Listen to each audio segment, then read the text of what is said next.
जय हिंद दोस्तों, मेरा नाम है पुष्कर और आज मेरे पास जो है ना सोनी का एक budget mirrorless camera Sony ZV-E10 है। और आज की इस वीडियो में हम इसी का unboxing and initial impression share करेंगे बिकॉज इस कैमरे से पहले अभी तक मेरा जीरो एक्सपीरियंस है किसी मिररलेस या DSLR कैमरा के साथ। एंड इस कैमरे को हम डेफिनेटली वीडियो क्वालिटी इंप्रूव करने के लिए परचेज किए हैं। एंड लास्ट 2 साल से जो है ना मैक्सिमम वीडियोज iPhone 13 से ही रिकॉर्ड किए हैं। 2022 के रिपब्लिक डे सेल में हम iPhone 13 परचेज किए थे और iPhone 15 को परचेज करने का मेरा प्लान था 2024 के रिपब्लिक डे सेल में, जस्ट बिकॉज क्योंकि हम वीडियो क्वालिटी को इंप्रूव करना चाहते थे। iPhone 15 में कैमरा में इंप्रूवमेंट है, 4K में आप सिनेमैटिक वीडियोस रिकॉर्ड कर सकते हैं। एंड iPhone 15 में जो टाइप सी चार्जिंग पोर्ट था उसको मेरे अदर डिवाइसेस के साथ, जैसे मेरे विंडोज लैपटॉप के साथ, मेरे अदर स्टोरेज डिवाइस के साथ यूज करना जो है ना ज्यादा ईजी होता है iPhone 13 के कंपेरिजन में। बट मेन इंटेंशन iPhone 13 से iPhone 15 पे अपग्रेड करने का था ताकि हमको वीडियो क्वालिटी में थोड़ा इंप्रूवमेंट देखने के लिए मिले। बिकॉज iPhone 13 जिससे ये वीडियो रिकॉर्ड हो रहा है इसमें भी हम iOS को बहुत अच्छे परफॉर्मेंस के साथ, बहुत अच्छे बैटरी बैकअप के साथ आज के डेट में भी एक्सपीरियंस कर पा रहे हैं। तो जब वीडियो क्वालिटी को इंप्रूव ही करना था तो हम कुछ कैमरा के लिए भी रिसर्च कर रहे थे जो कि हमको iPhone 15 के प्राइस पॉइंट के आसपास मिल जाए। एंड मेरे पास ये जो ZV-E10 है ना, ये विदाउट किट लेंस वाला यूनिट है जो कि हमको Amazon से 49,000 रुपीज के अराउंड रिपब्लिक डे सेल में कार्ड ऑफर लगा के मिला। अब बिना लेंस के तो इस कैमरे को हम यूज नहीं कर सकते, तो Amazon से ही जो है ना हम सिग्मा का ये 16mm f1.4 DCDN contemporary lens purchase किए हैं। तो मेरे रिसर्च के अकॉर्डिंग सिग्मा का ये जो 16mm लेंस है सोनी के ZV-E10 के साथ जो है ना, अगर आपको इस तरीके से स्टूडियो में बैठ के वीडियो रिकॉर्ड करना है या फिर ब्लॉगिंग के लिए आप ZV-E10 परचेज करना चाह रहे हैं तो आपको अच्छा एक्सपीरियंस मिल जाएगा, अच्छा बोके इफेक्ट या ब्लर इफेक्ट जो है वो मिल जाता है। इसके अलावा लो लाइट परफॉर्मेंस इस लेंस के साथ अच्छा मिल जाता है, अच्छा वाइड कवरेज मिल जाता है। और ये सब चीज हमको रिसर्च में पता चला है, प्रैक्टिकल एक्सपीरियंस नहीं किए हैं। प्रैक्टिकल एक्सपीरियंस आने वाले दिनों में हम वीडियोस के थ्रू आपके साथ शेयर करेंगे, उसके लिए आप चैनल को सब्सक्राइब कर सकते हैं। इसके अलावा सोनी के इस कैमरे के साथ जो है ना हमको इस तरीके का एक कैमरा बैग मिला है जो कि हमको उतना अच्छा नहीं लगा, उतना यूजफुल नहीं लगा। तो एक और चीज फ्री मिला है, ये है सोनी का WF-C700N, एक TWS टाइप ईयरफोन। जब इस कैमरे को हम ऑर्डर कर रहे थे ना तब हमको ये नहीं पता था कि ये जो TWS ईयरफोन है हमको फ्री मिलने वाला है। तो जो चीज आप एक्सपेक्ट नहीं किए हैं और वो चीज भी जब आपको मिल जाता है ना तो आपको काफी अच्छा लगता है। फिलहाल हम इस ईयरफोन को एक्सपीरियंस नहीं किए हैं। यहाँ पे आप देख सकते हैं लिखा हुआ है बंडल्ड विथ ZV-E10 एंड इसका प्राइस हम Amazon पे चेक किए 7,000 to 8,000 रुपीज का ये ईयरफोन है। काफी सारा आपको इसमें इंटरेस्टिंग फीचर्स मिल जाता है। इसका एक डेडिकेटेड वीडियो में हम इसका कंप्लीट रिव्यू, जो भी फीचर्स है वो सब कुछ आपके साथ शेयर कर देंगे। तो इन सब चीजों को साइड करते हैं and quickly camera and lens को अनबॉक्स कर लेते हैं। कैमरा ऑलरेडी 2 दिन पहले डिलीवर हो गया था तो हम इसको अनबॉक्स कर लिए हैं, चेक कर लिए हैं। बट लेंस जो है अभी कुछ देर पहले डिलीवर हुआ है तो इसका सील भी अभी हम नहीं ओपन किए हैं। यहाँ पे आप बॉक्स के ऊपर देख सकते हैं 64 GB का मेमोरी कार्ड जो है वो आपको अंदर में मिल जाएगा और 2 साल का आपको वारंटी मिलता है इस कैमरे के साथ। एंड इन दोनों के लिए जो हम प्राइस पे किए हैं, कैमरा के लिए जो है हम 49,000 एंड समथिंग रुपीज पे किए हैं। नॉर्मल डेज में इसका प्राइस 52 to 55,000 रुपीज के अराउंड रहता है बिना किट लेंस वाले यूनिट का। एंड सिग्मा के इस लेंस का जो नॉर्मल डेज में प्राइस है वो 35,000 रुपीज के अराउंड रहता है, बट हम कार्ड ऑफर लगा के 31,700 रुपीज के अराउंड पे किए हैं। तो अब यहाँ पे क्विकली जो है ना बॉक्स ओपन करते हैं। बॉक्स ओपन करते हैं, यहाँ पे आपको सबसे ऊपर जो है ना एक 64 GB का मेमोरी कार्ड यहाँ पे इस तरीके से चिपका हुआ मिल जाएगा जो कि 270 Mbps के रीड स्पीड और 45 Mbps के राइट स्पीड के साथ आता है। तो यहाँ पे बॉक्स में जो है ना काफी सारा डॉक्यूमेंट्स मिल जाता है, कुछ एडवर्टाइजमेंट से रिलेटेड है, कुछ सर्विस सेंटर का इन्फॉर्मेशन से रिलेटेड है, product information, warranty card, reference guide, lens से रिलेटेड, बैटरी से रिलेटेड कुछ डॉक्यूमेंट आपको मिल जाता है। अगर आप फर्स्ट टाइम यूजर है ना तो कुछ डॉक्यूमेंट इंपॉर्टेंट एंड यूजफुल है। अब नेक्स्ट यहाँ पे देख लेते हैं कि और बॉक्स में क्या क्या है। तो सबसे पहले तो ये जो है कैमरा का मेन यूनिट है, तो इसको हम फिलहाल के लिए यहाँ पे साइड में रखते हैं। नेक्स्ट यहाँ पे जो है ना कुछ छोटा छोटा आपको पाउच मिल जाता है इस तरीके से, तो इन सबको हम यहाँ पे बाहर निकाल लेते हैं। एंड इस तरीके का सोनी ब्रांडिंग वाला एक शोल्डर स्ट्रैप मिल जाता है आपको बॉक्स में। पहले पाउच में जो है ना आपको इस तरीके से एक पावर कॉर्ड मिल जाता है, power cord to type A वाला अडेप्टर मिल जाता है जो कि 7.5 वॉट के आउटपुट रेटिंग के साथ आता है। आपको एक USB type A to type C cable मिलता है, तो ये USB type A to type C cable का यूज करके आप अपने कैमरे को चार्ज कर सकते हैं, डेटा ट्रांसफर कर सकते हैं। एंड नेक्स्ट यहाँ पे आपको सोनी का एक NP-FW50 बैटरी मिलता है 1020 mAh कैपेसिटी के साथ। एंड लास्ट इस छोटे वाले पाउच में जो है ना आपको एक विंड स्क्रीन मिलता है जो कि आप इस कैमरे के इंटरनल माइक पे विंड नॉइज को कैंसिल आउट करने के लिए यूज कर सकते हैं। अब नेक्स्ट यहाँ पे कैमरा को इसके पैकेट से बाहर निकाल लेते हैं। फिलहाल को कैमरा साइड में रखते हैं एंड फटाफट से इस लेंस को भी अनबॉक्स कर लेते हैं। एंड इस लेंस के साथ भी जो है ना आपको 2 इयर्स का वारंटी मिलता है एंड ये सोनी के ई माउंट के साथ आता है, मतलब कि डायरेक्टली आप जो है ना इस लेंस को सोनी ZV-E10 के साथ यूज कर सकते हैं, आपको किसी अडेप्टर या किट लेंस का जरूरत नहीं है। एंड यहाँ पे इस लेंस के साथ भी जो है ना काफी सारा आपको डॉक्यूमेंट्स देखने के लिए मिल जाता है। इसके बाद ये अंडे वाले ट्रे में जो है ना लेंस आई थिंक यहाँ पे रखा हुआ है। तो इस तरीके से जो है ना यहाँ पे लेंस पैक किया हुआ है। लेंस को भी हम बाहर निकाल लेते हैं एंड यहाँ पे 2 यूनिट है, इसको लेंस हुड बोलते हैं आई थिंक। एंड यहाँ पे ये मेन लेंस है एंड इस लेंस के आगे भी कवर लगा हुआ है एंड पीछे भी एक कवर लगा हुआ है जिसको निकाल के जो है ना इसको आप अपने कैमरे पे माउंट कर पाएंगे। एंड यहाँ पे आपको एक इस तरीके का लेंस हुड मिल जाता है। तो लेंस में यहाँ पे 0.25 m/0.82 फीट मेंशन्ड है, मेड इन जापान मेंशन्ड है, 16 mm 1:1.4 DCDN लेंस है, सिग्मा 67 mm। 67 mm जो है ना इसका फिल्टर साइज है। अब इस लेंस को ZV-E10 पे कैसे लगाना है वो हम लोग वीडियो में आगे देखेंगे। कुछ कैमरे को जो है ना हम इन हैंड एक्सपीरियंस किए हैं, यूज नहीं किए हैं, बट किसी का कैमरा था तो हाथ में पकड़ के देखे हैं और उसके बाद जब हम इस कैमरे को अनबॉक्स किए, इन हैंड फील किए ना, तो ये कैमरा हमको बहुत ही कॉम्पैक्ट लगा, बहुत ही लाइट वेट लगा। पूरा प्लास्टिक बिल्ड ही देखने के लिए मिलता है यहाँ पे। ये जो ग्रिप वाला एरिया है यहाँ पे थोड़ा सा रबर टाइप का मटेरियल यूज किया गया है जो कि अच्छा लगता है, बट ये जो ग्रिप का डेप्थ है ना ये थोड़ा सा और ज्यादा होता तो ग्रिप थोड़ा बेटर होता। नेक्स्ट इस कैमरे में लेफ्ट साइड में जो है ना आपको पोर्ट्स के लिए 2 सेक्शन मिलता है। जो बड़ा वाला सेक्शन है अगर हम इसको ओपन करते हैं तो इसमें आपको एक टाइप सी चार्जिंग पोर्ट मिलता है एंड इस टाइप सी पोर्ट के थ्रू आप अपने कैमरे को चार्ज कर सकते हैं। जब चार्ज होता रहेगा तो यहाँ पे एक आपको येलो लाइट ग्लो करता हुआ दिखेगा एंड इस कैमरे को जो है ना आप इस टाइप सी चार्जिंग पोर्ट के थ्रू आप अपने स्मार्टफोन के 10, 15 या 18 वॉट के चार्जर के थ्रू भी इजिली चार्ज कर सकते हैं एंड इसी टाइप सी पोर्ट के थ्रू आप अपने कैमरे में से SD कार्ड को निकाले बिना वायर्ड तरीके से अपना फाइल्स जो है वो ट्रांसफर कर सकते हैं। इस कैमरे को इस टाइप सी चार्जिंग पोर्ट के थ्रू अपने लैपटॉप के साथ कनेक्ट करके एज अ वेबकैम या लाइव स्ट्रीमिंग के लिए भी यूज कर सकते हैं। नेक्स्ट आपको एक मिनी HDMI पोर्ट मिलता है, एक 3.5 mm हेडफोन जैक मिलता है जिसके थ्रू आप लाइव मॉनिटरिंग कर सकते हैं या फिर जो भी वीडियोस आपके कैमरा में रिकॉर्डेड है प्लेबैक के दौरान आप उसको ईयरफोन के थ्रू सुन सकते हैं। अब पोर्ट्स का जो दूसरा सेक्शन है यहाँ पे आप देख सकते हैं कि माइक का फोटो बनाया हुआ है। अगर हम इसको ओपन करते हैं तो इस रेड 3.5 mm जैक के थ्रू जो है आप एक्सटर्नल ऑन कैमरा माइक्रोफोन को वायर्ड तरीके से कनेक्ट कर सकते हैं इस जैक के थ्रू, या फिर अगर आप मेरी तरह वायरलेस माइक्रोफोन सिस्टम यूज कर रहे हैं तो अपने माइक्रोफोन सिस्टम के रिसीवर को वायर्ड तरीके से इस जैक के थ्रू कनेक्ट कर सकते हैं एंड जो भी पोर्ट्स दिया गया इसके लिए आपको इस तरीके का प्रॉपर कवर मिल जाता है। नेक्स्ट आपको टॉप पे इस तरीके का हॉट शू माउंट मिल जाता है जहां पे आप अपना एक्सटर्नल माइक्रोफोन कनेक्ट कर सकते हैं या और भी बहुत तरीके का एक्सेसरीज कनेक्ट कर सकते हैं। ये जो इंटरनल माइक्रोफोन सिस्टम मिलता है इसका आपको ये जो विंडशील्ड मिलता है इसको भी आप जो है ना यहाँ पे इस तरीके से कनेक्ट कर सकते हैं एंड यहाँ पे आपको इस हॉट शू माउंट में जो है ना कुछ सर्किट दिखेगा। तो सोनी का ही कुछ ZV-E10 के साथ कंपैटिबल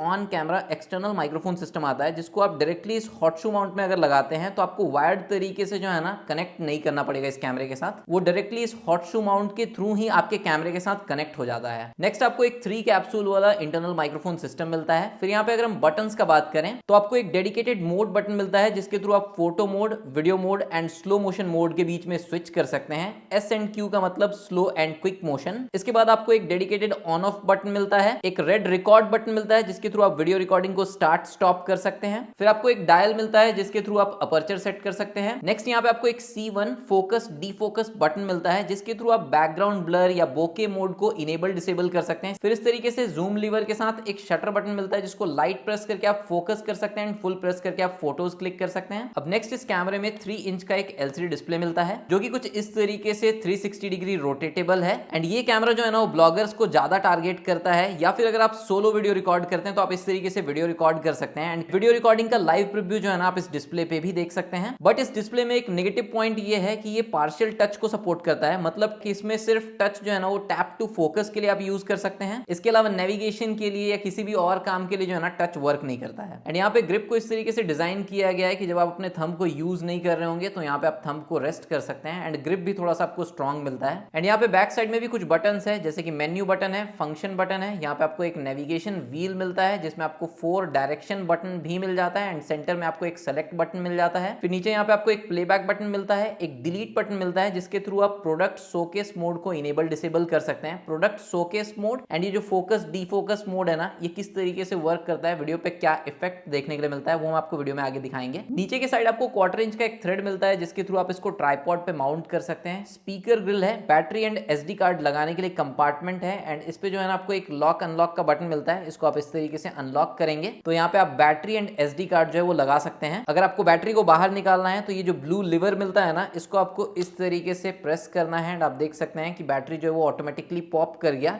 एंड इस तरीके से आप बैटरी को बाहर निकाल सकते हैं। अब बैटरी को किस तरीके से लगाना है, ये जो इन्फो लिथियम लिखा हुआ है ये बाहर के साइड रहेगा एंड ये जो एरो का मार्क बनाया हुआ है ये नीचे के साइड रहेगा एंड इस तरीके से जो है ना आप बैटरी को लगाएंगे, प्रेस करेंगे, बैटरी लॉक हो जाएगा। एंड इस कैमरे में आपको एक SD कार्ड स्लॉट मिलता है, तो जस्ट इसको आप इस तरीके से प्रेस करेंगे, ये बाहर पॉप हो जाएगा एंड आप इसको इस तरीके से बाहर निकाल सकते हैं। एंड लगाना कैसे है वो आप यहाँ पे देख सकते हैं। बैटरी के साइड जो आपको पिन वाला एरिया है वो रखना है एंड इस तरीके से जो है ना आपको इसको प्रेस करना है एंड प्रेस करते हैं ये लॉक हो जाएगा अंदर। उसके बाद इस कंपार्टमेंट को बंद करना है, बट अगर आप लॉक नहीं करेंगे तो ये ऑटोमेटिकली खुल जाएगा, तो आपको इसको इस तरीके से लॉक कर देना है। अब नेक्स्ट फ्रंट में जो है ना आपको सोनी का ब्रांडिंग मिल जाता है, इधर अल्फा का ब्रांडिंग मिल जाता है। एक रेड लाइट है, जब भी आप वीडियो रिकॉर्ड करते हैं ये रेड लाइट कंटिन्यू ग्लो करता रहता है, इससे आपको पता चलता रहेगा कि वीडियो जो है वो रिकॉर्ड हो रहा है। साथ ही जब आप वीडियो रिकॉर्ड करेंगे ना तो इस LCD डिस्प्ले पे भी जो है ना एक रेड बॉक्स आपको कंटिन्यूअसली दिखता रहेगा। एंड इस कैमरे के साथ जो है ना आप ई माउंट वाला कोई भी लेंस यूज कर सकते हैं। इस तरीके से आपको सेंसर कवर मिलता है, तो इसको आप रोटेट करके इस तरीके से ओपन कर सकते हैं। एंड इस कैमरे में आपको सोनी का 24.2 मेगापिक्सल का APS-C क्रॉप सेंसर देखने के लिए मिलता है। अब क्विकली ये जो सिग्मा का 16mm f1.4 लेंस है इसको जो है ना हम अपने कैमरे के साथ लगा लेते हैं। किसी भी लेंस को लगाने के लिए जो है ना आपको इस तरीके से एक व्हाइट डॉट मिलता है लेंस पे एंड कैमरा के ऊपर भी जो है ना आपको इस तरीके से एक व्हाइट डॉट मिलता है। तो इन दोनों व्हाइट डॉट को जो है ना आपको इस तरीके से अलाइन करना है एंड उसके बाद जो है ना आपको इस तरीके से रोटेट करना है। एंड यहाँ पे आपको कैमरा को डिटैच करने के लिए एक बटन मिलता है, तो जब आप अपने लेंस को इस तरीके से रोटेट करेंगे तो आपको एक क्लिक का साउंड आएगा एंड उसके बाद आपका लेंस जो है ना वो आपके कैमरे के साथ लॉक हो जाएगा। अब अगर आपको लेंस को डिटैच करना है तो आपको इस बटन को इस तरीके से प्रेस करना है एंड उसके बाद जो है ना आपको अपने लेंस को इस तरीके से रोटेट करना है एंड आप लेंस को इस तरीके से बाहर निकाल सकते हैं।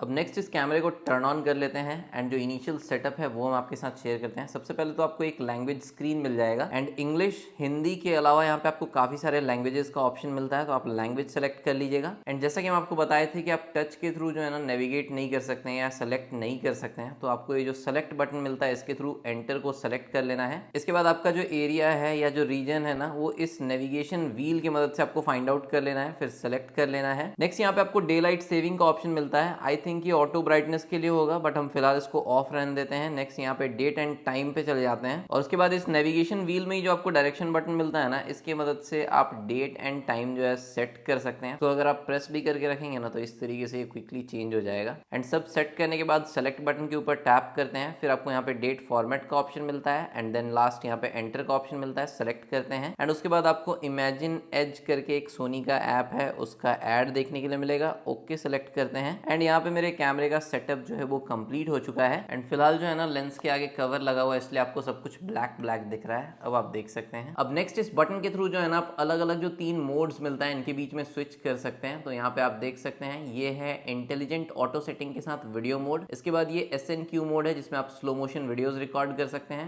फिर ये है स्टिल इमेजेस कैप्चर करने के लिए मतलब कि फोटो मोड एंड यहाँ पे ये जो आई लिखा हुआ आ रहा है ना ये इंटेलिजेंट ऑटो सेटिंग को बताता है। अब अगर आप एकदम बिगिनर हैं तो फिर आप इंटेलिजेंट ऑटो सेटिंग में ही वीडियो रिकॉर्ड कर सकते हैं और इंटेलिजेंट ऑटो सेटिंग में वीडियो कैसा रिकॉर्ड होता है उसका सैंपल हम आपके साथ वीडियो में आगे शेयर करेंगे। जब आप इंटेलिजेंट ऑटो सेटिंग के साथ फोटोज या वीडियोस कैप्चर करते हैं ना तो आपका कैमरा ऑटोमेटिकली सिचुएशन के अकॉर्डिंग जो है ना shutter speed, aperture, ISO adjust करता है। अब यहाँ पे स्क्रीन पे जो इन्फॉर्मेशन दिख रहा है सबसे ऊपर तो आपको मोड देखने के लिए मिल जाएगा जहां से आपको पता चल रहा है कि आप वीडियो मोड में रिकॉर्ड कर रहे हैं। इसके बाद SD कार्ड में आप कंटिन्यूअसली कितने देर तक वीडियो रिकॉर्ड कर सकते हैं वो आप देख सकते हैं। एंड इस कैमरे के साथ जो है ना कोई भी रिकॉर्डिंग टाइम लिमिट का प्रॉब्लम नहीं है, मतलब कि आप कंटिन्यूअस वीडियो रिकॉर्डिंग कर सकते हैं जब तक आपका SD कार्ड फुल नहीं हो जाता है या फिर आपका कैमरा ओवरहीट होके रिकॉर्डिंग को बंद ना कर दे तब तक। नेक्स्ट यहाँ पे आपको रिकॉर्ड सेटिंग देखने के लिए मिलता है एंड सेटअप करने के बाद ये फुल HD 50 FPS पे सेट है और जो एक्टिव स्टडी मोड है ना वो यहाँ पे ऑन है, इस हैंड सिंबल से पता चल रहा है। फिर आपके कैमरे का बैटरी परसेंटेज आप यहाँ पे देख सकते हैं, फिर यहाँ पे आप फोकस मोड देख सकते हैं, फोकस एरिया देख सकते हैं, ऑटो फोकस ऑन यहाँ पे मेंशन्ड है एंड यहाँ पे सॉफ्ट स्किन जो है वो इनेबल्ड है। नीचे यहाँ पे आपको शटर स्पीड दिख रहा है, अपर्चर दिख रहा है एंड ISO दिख रहा है। इसके बाद नेक्स्ट यहाँ पे आपको जो है ना ऑडियो लेवल मीटर देखने के लिए मिलता है। अभी आप देख सकते हैं कि हम नॉर्मली बोल रहे हैं एंड ये जो है ना कंप्लीट रेड तक टच कर रहा है, मतलब कि ऑडियो लेवल मीटर को एडजस्ट करने का जरूरत है। अभी हमको भी जो है ना इस कैमरे के सेटिंग्स के बारे में बहुत ज्यादा आइडिया नहीं है, मैनुअल सेटिंग्स के बारे में, तो हम भी इसको इंटेलिजेंट ऑटो पे ही यूज करने वाले हैं, बट कुछ इंपॉर्टेंट सेटिंग्स में चेंजेस करेंगे। जैसे कि आप इस कैमरे से 4K रिकॉर्ड कर सकते हैं तो उस चीज को चेंज करेंगे और भी कुछ इंपॉर्टेंट सेटिंग्स होगा जो हम चेंज करेंगे और हम आपके साथ वीडियो में शेयर भी करेंगे आगे। तो सबसे पहले यहाँ पे हम लोग मेन्यू के ऊपर टैप करते हैं तो इस तरीके से आपको ये कंप्लीट मेन्यू देखने के लिए मिल जाता है। अब यहाँ पे सेटिंग में अलग अलग टैब बना हुआ है, जैसे कि इमेज सेटिंग है, मूवी सेटिंग है, नेटवर्क सेटिंग है, प्लेबैक सेटिंग है, सेटअप है और उसके बाद यहाँ पे एक माई मेन्यू सेटिंग है। तो सबसे पहले आ जाते हैं हम लोग इमेज सेटिंग में एंड यहाँ पे जो है ना आपको टोटल 11 पेजेस देखने के लिए मिलता है। तो फर्स्ट पेज में आप देख सकते हैं कुछ सेटिंग आपको यहाँ पे ग्रेड आउट दिख रहा है एंड कुछ सेटिंग आपको यहाँ पे इनेबल्ड दिख रहा है, इसलिए क्योंकि हम अभी वीडियो मोड में थे और उसके बाद मेन्यू एक्सेस किए हैं। तो जो सेटिंग वीडियो मोड से किसी भी तरीके से रिलेटेड है वो इनेबल्ड है एंड जो सेटिंग वीडियो मोड से किसी भी तरीके से रिलेटेड नहीं है वो यहाँ पे आपको ग्रेड आउट दिखेगा। एंड इस मेन्यू बटन के थ्रू जो है ना बैक जा सकते हैं एंड अब जो है ना हम यहाँ पे आ जाते हैं फोटो मोड में एंड उसके बाद अगर हम यहाँ पे मेन्यू एक्सेस करते हैं तो आप देख सकते हैं कि जो सेटिंग ग्रेड आउट था अब वो सेटिंग जो है ना इनेबल हो चुका है। बट इस कैमरे को हम वीडियो कैप्चर करने के लिए परचेज किए हैं तो हम यहाँ पे बैक आ जाते हैं एंड पहले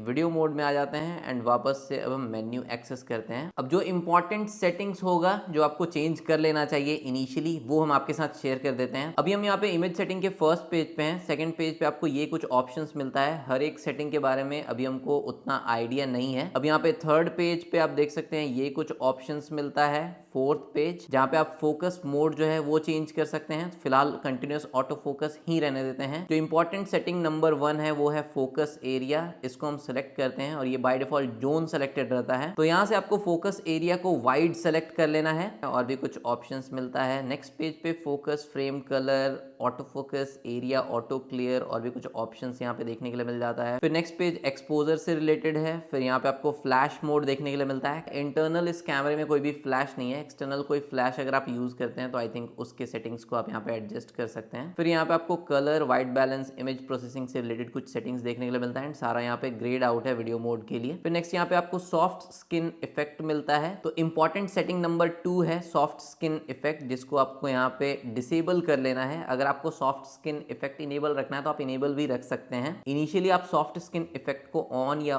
ऑफ रख के जो है ना कुछ सैंपल्स क्लिक कर लीजिएगा, देख लीजिएगा। हमको सॉफ्ट स्किन इफेक्ट नहीं चाहिए तो हम इसको डिसेबल कर दिए। नेक्स्ट यहाँ पे 10th पेज पे आपको फोकस मैग्नीफायर या फोकस असिस्ट रिलेटेड कुछ सेटिंग मिलता है जिसमें वो कुछ चेंजेस नहीं करना है। फिर यहाँ पे आपको शूटिंग असिस्ट से रिलेटेड कुछ सेटिंग देखने के लिए मिलता है। फिर यहाँ पे अब हम आ गए मूवी मोड में, जिसमें सबसे पहले शूट मोड का ऑप्शन है। तो अगर आपको मैनुअल सेटिंग्स का आइडिया आप चेंज करना चाहते हैं तो यहाँ पे आपको intelligent auto, program auto, aperture priority, shutter priority, manual exposure का ऑप्शन मिल जाता है। इसके अलावा एक और ऑप्शन है रिकॉल कैमरा सेटिंग 1। तो अगर आप एक प्रोफेशनल हैं तो चांसेस है कि आप मेरा वीडियो नहीं देख रहे होंगे, बट अगर आप धीरे धीरे मैनुअल सेटिंग्स को सीखना चाहते हैं, मैनुअल सेटिंग को एक्सप्लोर करना चाहते हैं तो आप यहाँ पे मैनुअल एक्सपोजर मोड जो है वो एक्सेस कर सकते हैं। फिलहाल हम इसको जो है ना इंटेलिजेंट ऑटो मोड पे ही सेट रखते हैं एंड धीरे धीरे जैसे जैसे हमको इन सेटिंग्स का आइडिया मिलता जाएगा वो हम आपके साथ वीडियो के थ्रू शेयर करते रहेंगे। फिर आपको यहाँ पे USB स्ट्रीमिंग का ऑप्शन मिलता है। तो अगर आप अपने लैपटॉप के साथ एज अ वेबकैम यूज करना चाहते हैं, लाइव स्ट्रीमिंग के लिए यूज करना चाहते हैं तो आप USB स्ट्रीमिंग वाला जो फीचर है वो यूज कर सकते हैं और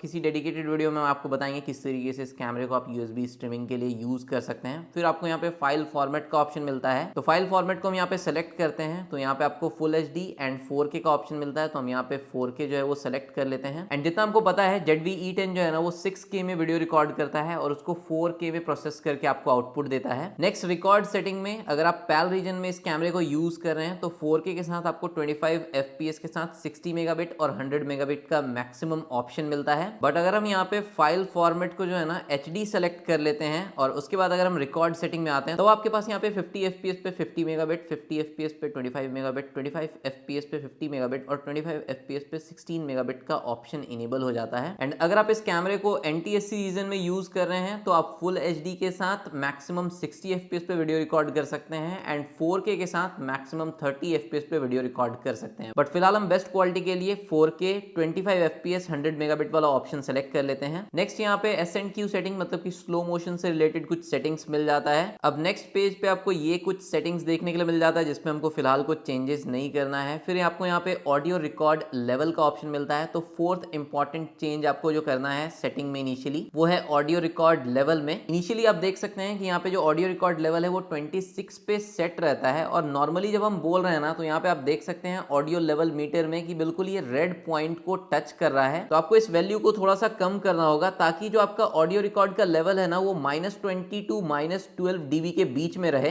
तो यहाँ पे हम इसको 15 पे सेट कर दिए हैं। अब जैसे हम नॉर्मली बोल रहे हैं तो आप देख सकते हैं कि ये जो लेवल है ये -20 टू -12 dB के बीच में ही वेरी कर रहा है। अब नेक्स्ट जो आपको फिफ्थ इंपॉर्टेंट सेटिंग मिलता है वो इसी पेज में देखने के लिए मिल जाता है और वो है स्टडी शॉट का। तो अगर आप बैठ के एक जगह पे स्टिल वीडियोस रिकॉर्ड करते हैं तो फिर आपको जो है ना ये स्टेबलाइजेशन का रिक्वायरमेंट नहीं है, बिकॉज इस कैमरे में जो है ना आपको OIS देखने के लिए नहीं मिलता है। तो अगर आप ये जो स्टडी शॉट है या जो स्टेबलाइजेशन है इनेबल करते हैं तो एक EIS जैसा फीचर है एंड 40% सेंसर क्रॉप के साथ ये वीडियोस कैप्चर करता है और थोड़ा स्टेबल वीडियोस आपको निकाल के देता है। अब क्योंकि हम स्टूडियो में वीडियो रिकॉर्ड करते हैं तो यहाँ पे जो स्टडी शॉट है इसको हम फिलहाल के लिए ऑफ कर देते हैं। वीडियो में आगे हम आपके साथ स्टडी शॉट के साथ और स्टडी शॉट के बिना जो है ना कुछ सैंपल्स शेयर करेंगे, स्टेबलाइजेशन या क्रॉपिंग कितना होता है वो आइडिया आपको लग जाएगा उससे। नेक्स्ट पेज में यहाँ पे आपको और कुछ सेटिंग्स देखने के लिए मिल जाता है जिसमें हमको फिलहाल कुछ चेंज नहीं करना है। फिर यहाँ पे आपको शटर, स्टडी शॉट से रिलेटेड कुछ और सेटिंग्स देखने के लिए मिलता है। नेक्स्ट यहाँ पे जूम रेंज का ऑप्शन मिलता है जिसमें हमको फिलहाल कुछ चेंज नहीं करना है। फिर आपको यहाँ पे डिस्प्ले एंड ऑटो रिव्यू से रिलेटेड कुछ सेटिंग्स मिलता है। तो इस तरीके से जो है ना आप सेटिंग को एक्सप्लोर कर सकते हैं। आप देख सकते हैं कि काफी सारा ऑप्शंस है, फिलहाल हमको इन ऑप्शंस का आइडिया नहीं है। नेटवर्क सेटिंग में यहाँ पे आपको स्मार्टफोन कनेक्ट का भी ऑप्शन मिलता है, तो किस तरीके से आप अपने स्मार्टफोन के साथ इस कैमरे को कनेक्ट कर सकते हैं एंड वायरलेसली जो भी फोटो या वीडियो है वो ट्रांसफर कर सकते हैं, वो सब हम एक डेडिकेटेड वीडियो में कवर करेंगे। फिर यहाँ पे नेटवर्क सेटिंग के पेज 2 पे आपको नेटवर्क सेटिंग रीसेट करने का ऑप्शन मिलता है और भी कुछ ऑप्शंस मिलता है। अब नेक्स्ट यहाँ पे प्लेबैक सेटिंग मिल जाता है एंड यहाँ पे टोटल 3 पेजेस है प्लेबैक सेटिंग से रिलेटेड। तो फिलहाल प्लेबैक सेटिंग में भी हमको कुछ चेंज नहीं करना है एंड लास्ट यहाँ पे सेटअप वाला एक पेज मिलता है। तो यहाँ पे ये मॉनिटर ब्राइटनेस या ये जो LCD डिस्प्ले है इसकी ब्राइटनेस को सेट करने का ऑप्शन मिलता है। फिलहाल ये मैनुअल पे सिलेक्टेड है बट यहाँ पे जो है ना आपको सनी वेदर का ऑप्शन मिलता है। तो अगर आप इस ऑप्शन को सेलेक्ट करते हैं तो फिर ये मैक्स ब्राइटनेस पे आ जाएगा। फिर आपको और भी कुछ सेटिंग्स मिलता है। अब नेक्स्ट पेज पे आपको यहाँ पे NTSC या PAL सेलेक्टर का ऑप्शन मिलता है। तो जिस भी रीजन में है आप उसके अकॉर्डिंग यहाँ पे सेलेक्ट कर लीजिएगा। इंडिया PAL रीजन में है तो यहाँ पे PAL सेलेक्टेड है और अगर आप इसके ऊपर टैप करेंगे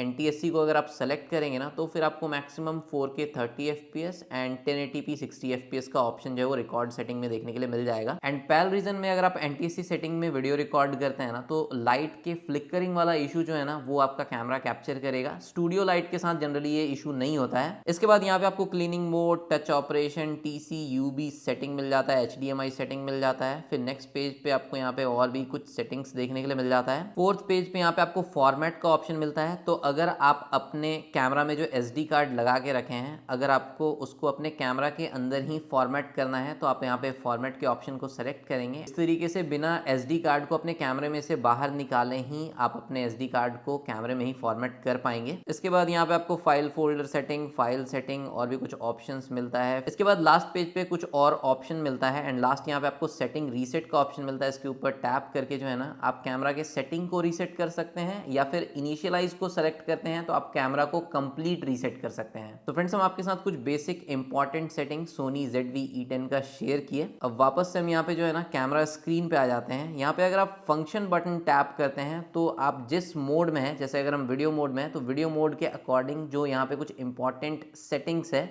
वो आप डायरेक्टली एक्सेस कर सकते हैं एंड इस फंक्शन मोड को जो है ना आप सेटिंग में जाके कस्टमाइज भी कर सकते हैं। अब जैसे अगर आपको ऑडियो लेवल को चेंज करना है तो डायरेक्ट आपको यहीं पे ऑप्शन मिल जाता है और यहीं से जो है ना आप ऑडियो लेवल चेंज कर सकते हैं। आपको पूरा सेटिंग में अंदर जाने का जरूरत नहीं है। फोकस मोड आप यहाँ से चेंज कर सकते हैं। इसके अलावा फोकस एरिया जिसको हम लोग मेन्यू में सेटिंग में जाके जोन से वाइड पे चेंज किए, वो चीज जो है ना आप यहाँ से भी चेंज कर सकते हैं क्विकली। अब क्योंकि हम इंटेलिजेंट ऑटो मोड यूज कर रहे हैं तो यहाँ पे एक्सपोजर हम चेंज नहीं कर सकते, ISO जो है वो चेंज नहीं कर सकते। फिर आपको इसमें एक प्रोडक्ट शोकेस मोड देखने के लिए मिलता है जिसको आप यहाँ से भी इनेबल कर सकते हैं या फिर इस डिलीट बटन के थ्रू भी इनेबल कर सकते हैं। फिर आपको यहाँ पे शूट मोड जो है वो आप यहाँ पे चेंज कर सकते हैं।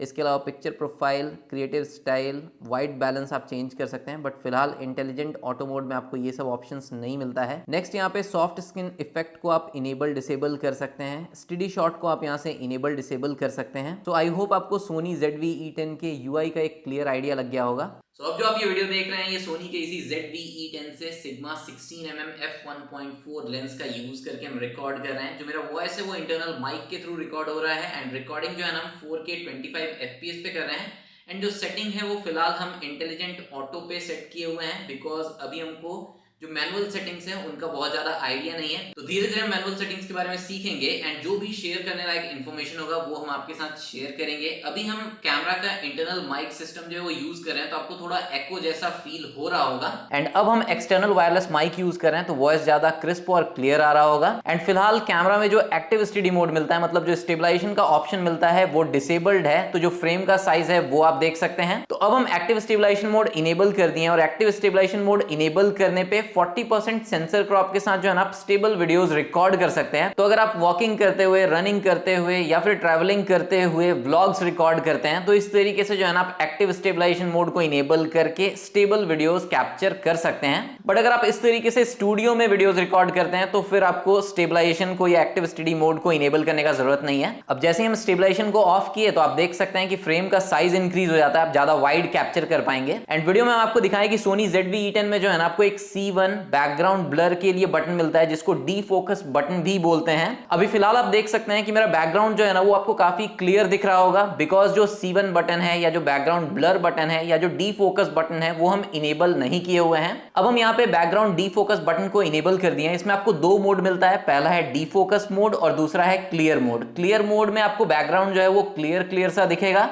और डी फोकस मोड जो अभी आपको दिख रहा है, मतलब बैकग्राउंड में आपको थोड़ा सा ब्लरी इफेक्ट दिखेगा।